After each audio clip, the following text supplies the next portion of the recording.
बसमिल्लाहिर्रहमानिर्रहीम। अस्सलाम वालेकुम वरहमतुल्लाहि वबरकातुहू। नाज़रीन इकराम, मेरा जो आज का मौजू है वो है, अगर किसी शख्स ने अपनी जान पर जुल्म कर लिया, यानी इतनी गुनाह कर लिए, तो वो क्या करे।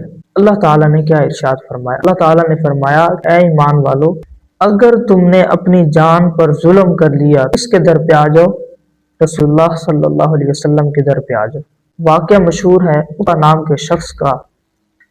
एक देहाती शख्स जिसका नाम उतबा था, जब उसने ये आयत सुनी, अल्लाह ताला ने फरमाया कि ऐ ईमान वालों, अगर तुमने अपनी जान पर जुल्म कर लिया तो किसके दर पर आओ, रसूलुल्लाह सल्लल्लाहु अलैहि वसल्लम के दर पे आओ, फिर अल्लाह भी तुम्हारी बख्शिश करेगा।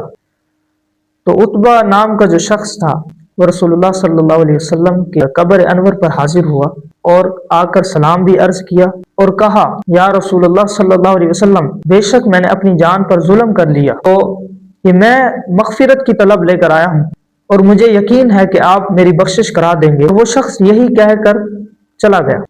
जब वो शाम को घर लौटा तो जब आकर सो गया, जब उसे नींद आई तो ज़ियारत हुई नबी करीम सल्लल्लाहु अलैहि वसल्लम की।